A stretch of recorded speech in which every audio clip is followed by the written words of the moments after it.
Matthew. Thanks, Sarah. Two questions, if I may. First, who's primarily responsible for what appears to be the failure of this healthcare legislation?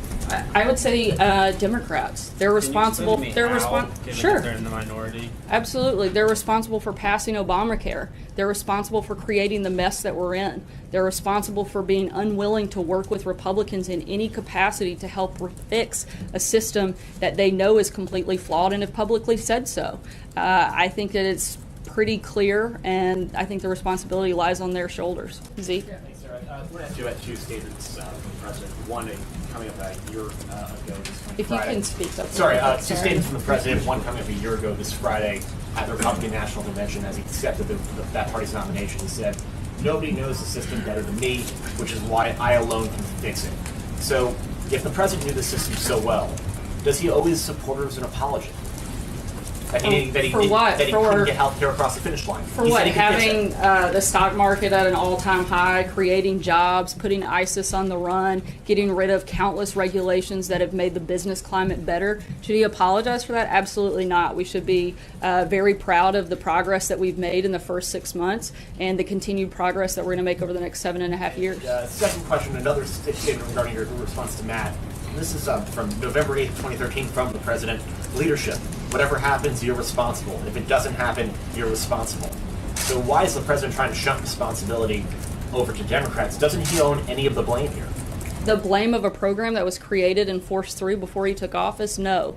But the process of reforming healthcare is certainly not over, and we're going to continue to focus on reforming the healthcare system and putting one in place that isn't a failure like Obamacare. Sarah, both you and the president have suggested that Obamacare is simply dead. In fact, though, there are millions of people who still depend on it, and the president has decisions to make, as was noted earlier, the payments to insurance companies and subsidies.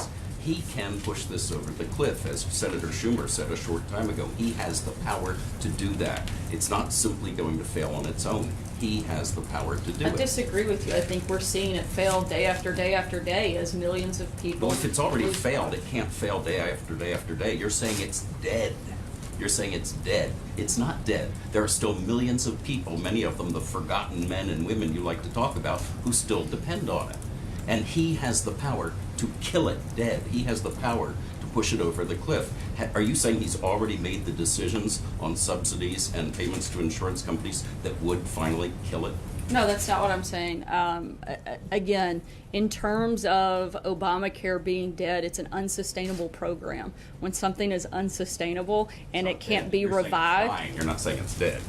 I do. There are people who depend on it. Millions of people. Many of them your supporters. Right, his supporters. And How that's could it why be dead? that's why the process of repealing and replacing would need to make sure that those people are continued coverage, and that's been a big focus and one of the priorities of this process throughout from the beginning. Is he going to help push it over the cliff?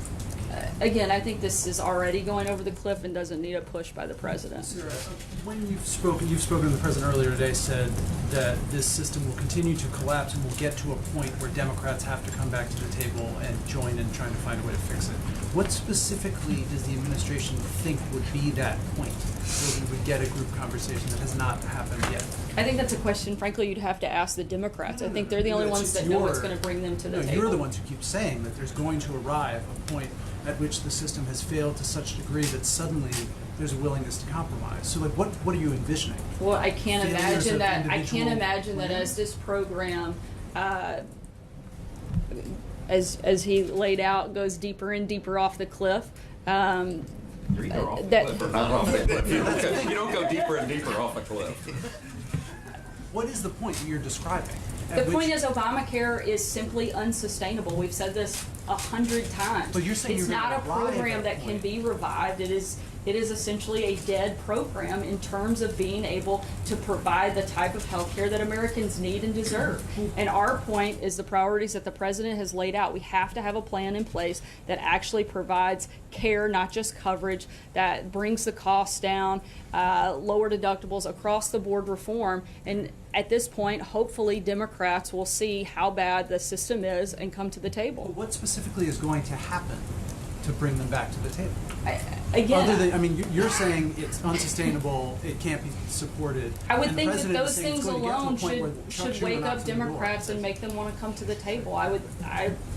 Again, I'm not going to speak for the breaking point of Democrats, but I can't imagine that as we continue down this road, they don't come to the table to try to help save healthcare in this country. When it comes to ACA, you're blaming Democrats, but Democrats are saying there were 99 amendments by Republicans in ACA. What do you say to that? This is still, a Democrat piece of legislation. It was written, it was forced through.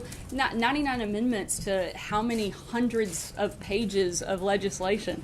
It's outrageous to make this a bipartisan bill. I think everybody knows exactly who was part of that process, and it certainly wasn't Republicans. And the last question. Yes, ma'am. Some congressional leaders, particularly Democrats, are very concerned about the trust factor when it comes to Jared Kushner and his security clearance, and also still remaining in the job. What does the president have to say about his son-in-law right now in the midst of this storm, with the fact that more information continues to come out after he gave his initial statements? And they're concerned about the trust factor when he has a critical piece of security clearance that deals with issues of trust. Is the president considering allowing him to stay or leave? And should he keep his security clearance? I don't know of any changes that would be made. The president has confidence in Jared, and I'm not aware of any changes at all. Sarah, Sarah, is it fair to say the president was blindsided last night? Can you walk us through it all, when he found out, when senior staff found out, how this unfolded? I'm not going to get into the process piece and the TikTok and the back and forth.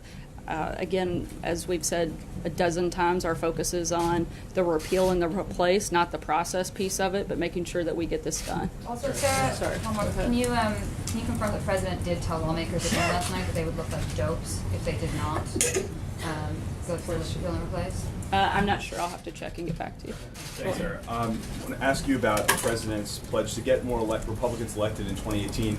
He said earlier today that he's going to be working very hard to make that happen. Does that go for two Republican incumbent senators, Jeff Flake and Dean Heller, who are not on board with this healthcare plan? Due to legal restrictions, I'm not going to get into any potential election questions. Kristen. Sarah, thank you.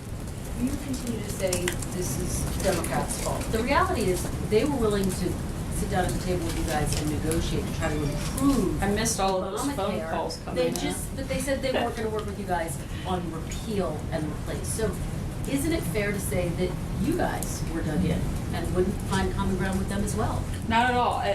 We've been very clear from the beginning. We're willing to sit down with Democrats and talk about how to reform the healthcare system. And until they recognize the fact, I think, that Obamacare has completely collapsed and failed, I think it will be hard for them to move forward in the process. In But their 2012 unwillingness is pretty well documented. In 2012, at Real Donald Trump's Twitter account tweeted, Obama's complaints about Republicans stopping his agenda, and I'm quoting, are BS. Since he had full control for 2 years, he can never take responsibility. Doesn't the president need to take some responsibility for this moment, Sarah? Look, I think we're taking responsibility in terms of pushing new legislation through, but not the failures of legislation that happened before the president got into office. I think you also have to take into account the outrageous obstruction that we've talked about pretty frequently up here, not just on healthcare, but across the board, and just allowing the president's administration to be fully staffed and be able to fully carry out the duties of the office. And I understand what you're saying, but this moment is not about the legislation that was passed before the president took office. This moment is about the president and Republicans who campaigned on a promise to repeal and replace Obamacare for 7 years, the president for the time that he was on the campaign trail, not living up to that promise to the American voters. Doesn't he need to take responsibility? Like I said before, the debate and the battle over health care isn't over. We're continuing to push forward to repeal and replace Obamacare, and we're going to continue fighting for that every single day. So you're speaking as if this is over and done, and it certainly isn't. Sarah? Abby? So Outside of the White House a couple of weeks ago, Mitch McConnell said either Republicans will agree to change the status quo or the markets will continue to collapse, and we'll have to sit down with Senator Schumer. So he was suggesting that sitting down with Democrats would be a consequence of Republicans failing to repeal and replace Obamacare. Is McConnell and the president, are they on the same page about whether or not they really do want to work with Democrats on this? McConnell seemed to indicate that that was the plan B, not plan A. The president has said all along that he's happy and willing to work with Democrats on repealing and replacing Obamacare. But do you guys believe that that's the way the process has actually unfolded in the Senate? In terms of Democrats being unwilling to come to the table, yes. In terms of whether the Senate Republican leaders have been open to Democrats